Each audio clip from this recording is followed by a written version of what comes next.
comes in. Makes me happy. You're live. Okay. Hello. What's up, Anchor peeps? Anchorpete here, and I'm with my beautiful daughter, Clementine. And we brought some friends with us. We have, who's this guy going to be? I need to sit up a little. Who's this guy? King. King Kong. That's right. King Kong. And we have our own Godzilla, too. That's right. All right. So why do we have King Kong? Why do we have Godzilla? Because the trailer just dropped for Godzilla vs. Kong, which is coming to us when all of the WB movies drop on HBO Max. I am super excited. So Clementine, I want to tell you something. Ready? Yeah. Okay. So for your daddy, when I grew up, I would watch Godzilla movies all the time when I was a little kid, when I was your age and when I got a little bit older, right? And Godzilla would fight all these different guys. Right? And you know what? He fought King Kong in one of those movies. Yeah. That movie came out a long time before Daddy was even born. It came out in 62. So Daddy wouldn't be born for 20 years. That's the last time that King Kong fought Godzilla on the big screen. Right? Now, this trailer just came out today, and I couldn't show it to you because I think you'd get kind of scared. But they showed a lot of King Kong, right? And he has like a new friend who looks like a little girl. She looks a little bit older than you. And King Kong has that connection with her. See, King Kong in all of his movies, there's always some kind of human that he really likes. In the original King Kong in 1933, he liked this one girl. And I always mess up. I can't tell if it's the actress's name or the character's name. But her name was Fay Ray. I think it was that. It's the actress. Oh, there's Sherry T. Fay Ray was the actress, right? And King Kong, in the old movie, he fell in love with her, right?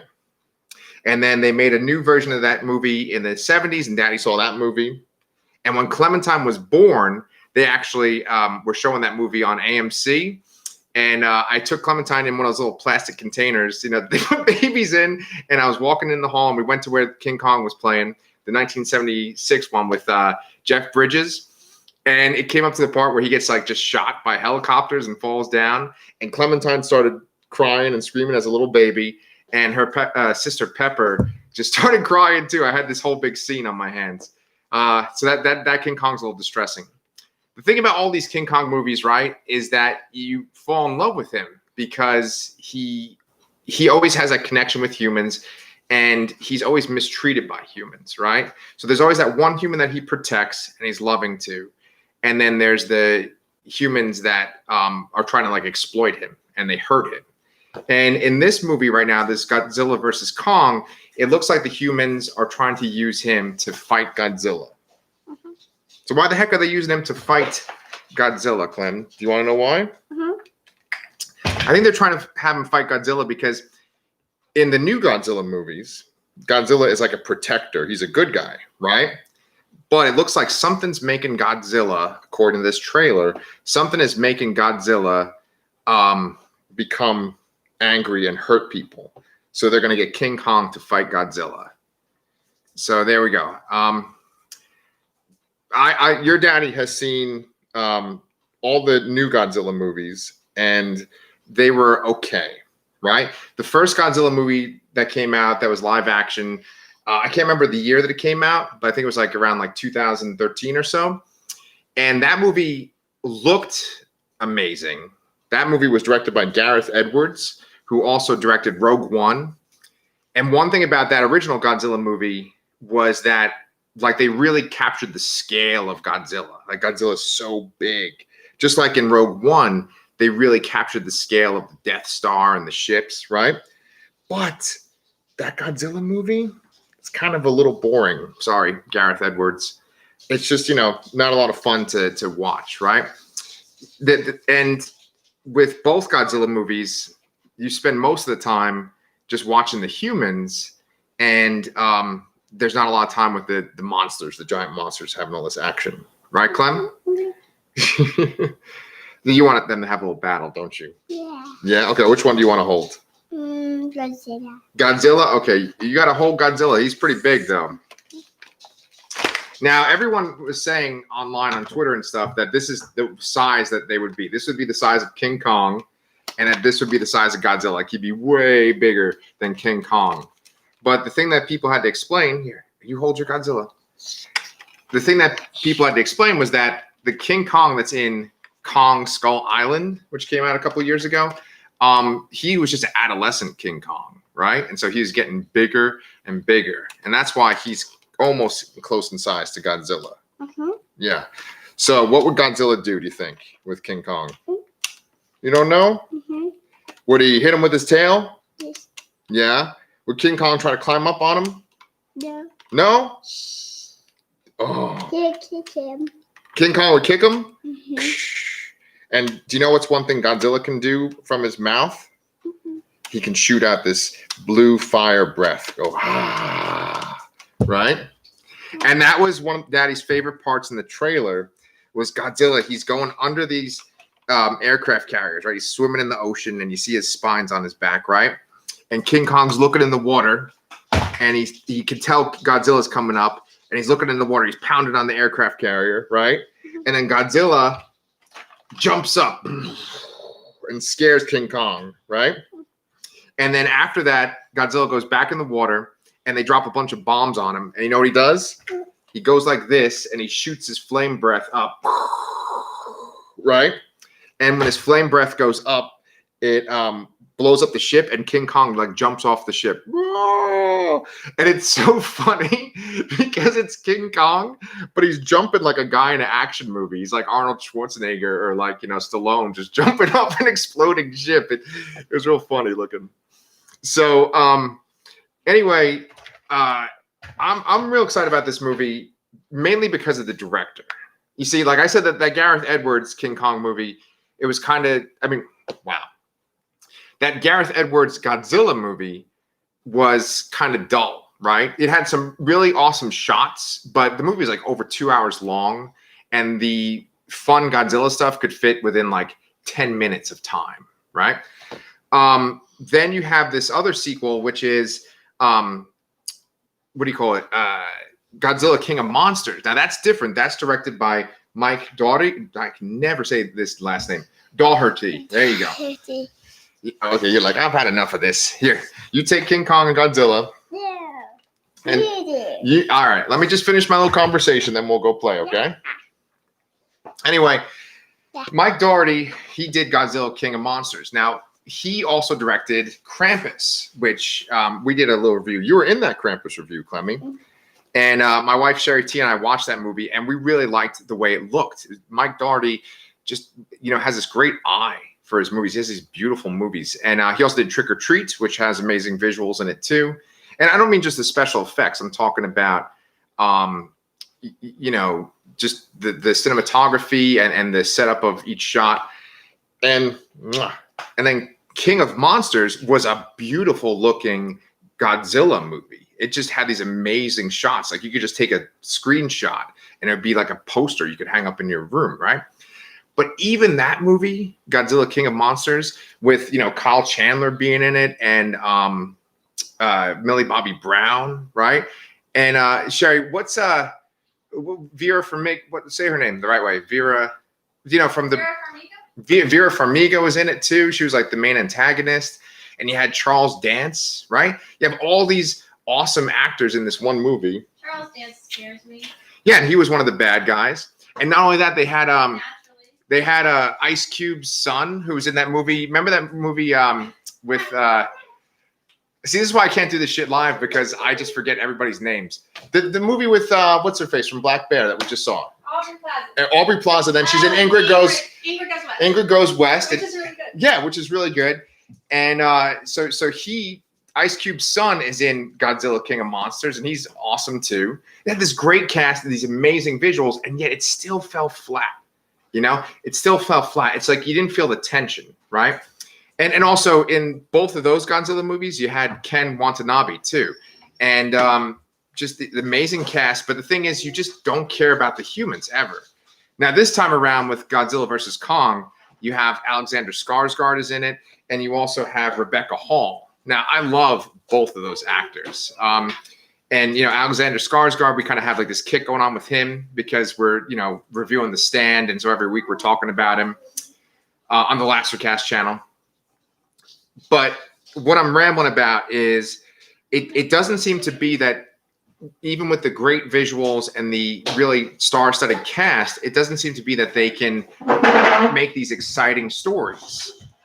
And what I'm wondering is, like, why is that? Like, is it because we know that ultimately Godzilla is not going to die? Is it because we know that ultimately King Kong is not going to die? I don't know. But I will say that with the Peter Jackson King Kong movie and with Kong Skull Island, that you have that Skull Island setting, right? And you have all different kinds of creatures, not just Kong, right?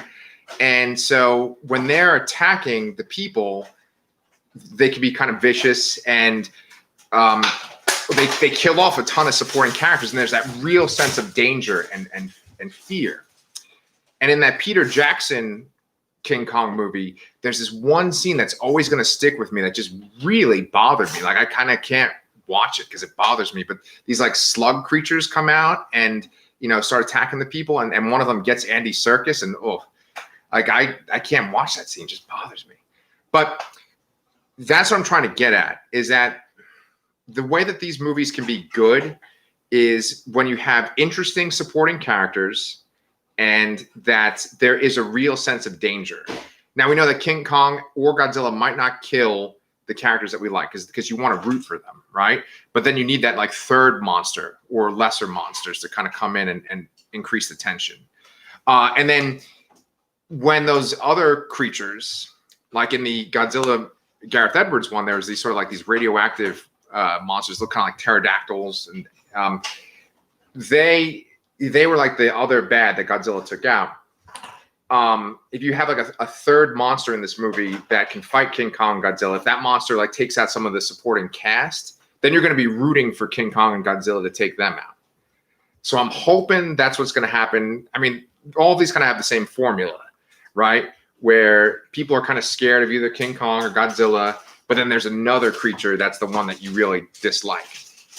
Like in that Kong Skull Island, they had these like skull creatures. They were called Skull something, I don't know. And they would run around, and they were real scary and creepy. And then there was a big one that King Kong had to fight at the very end. And, you know, you were rooting for him at that point. One thing in that Kong Skull Island, which was sort of unique, was that Kong actually kind of would make things. Like he took like a big tree at one point and almost used it like a spear. And it looks like from this trailer that Kong, you know, makes a few things to fight other creatures. And he, at the very end, this is like ridiculous over the top thing. They make like King Kong look like Thor, where like he's jumping with like this, like I don't even know what the hell he's using, like maybe a piece of a building. And he's jumping at Godzilla with this big like makeshift hammer that he made, right? And Godzilla like shoots his atomic breath at King Kong. King Kong hits the I can't even explain it. It's so silly. He hits the atomic breath with the hammer and then like knocks it into Godzilla. And that's where, you know, they show the title Godzilla vs Kong. I mean, come on, I'm gonna watch it. It sucks because of COVID that we're probably not gonna see it in the theater, you know, but at least I have HBO Max, and that can always, of course, fail on me while I'm watching it, so that'll be good. But anyway, I've rambled about this a lot. It's 13 minutes. I will always be excited about these things because of the nostalgia from when I was a kid. And I pretty much love everything I've seen Alexander Skarsgard in. Oh, last thing, and then I'm going to shut up. You didn't see Straw Dogs. I didn't see Straw Dogs. He's not that good in that. It's just not that good. I love that like Sherry's commenting, and yet she's wearing pajamas, so like she can't really pop in the video. But anyway, last thing, and then I'm going to shut up. The movie's directed by Adam Wingard, right? Now, here's the thing. There's always a buzz about him in the, you know, Twitter and stuff, the people that I follow, because he made this movie, You're Next, which I didn't see. I'm sorry. I'm real sorry. You know, Chris and Danny. And then, but he also made this movie, The Guest. Now, I did see The Guest, and I actually really like The Guest. And Sherry, since you're over there, who's the main guy in The Guest? Dan Stevens. Dan Stevens. Dan Stevens is in that. I recommend watching The Guest if you can. But I really like the Guest. I really like the synth music in it and just the way it looked and the story. And so he's directing this He's directing this Godzilla versus Kong movie. So I think that with each iteration, we're getting like more and more kind of creative directors. And I think that you really want like a silly, quirky kind of person making this kind of movie, right? Like you don't want like serious, dramatic. Oh, let's ponder the forces of nature. Like forget that. It's a giant monkey fighting a giant lizard. Like you just want it to be silly, right? I like Peter Jackson's. That's just King Kong. You know, that's fine. But anyway, so with the look and stuff, it looks good. There's this one sequence at the end when before Kong jumps like that with the hammer. It looks like they're fighting in this sort of like neon. Maybe it's like Tokyo or it could be like Las Vegas. I don't think so. But it's someplace where there's a lot of fluorescence. And it reminded me of this one big set piece in the original Pacific Rim. So I think that's what they were going for. And I think that if you go for that feel, like Pacific Rim, where it's sort of, it is dramatic. There are scary parts, right? But then it's also kind of silly. And they know that they're being silly. That's the tone to go for this movie. It's a little too late for that, though. I think the movie's coming out in March. So, you know, but if it's like what I just said, I'm all in.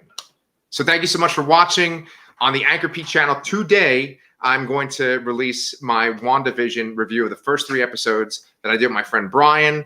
And then besides that, on the Lastercast, we always have our stand reviews. If you guys are fans of Alexander Skarsgard, we're going to make sure we drop those on Fridays after the show.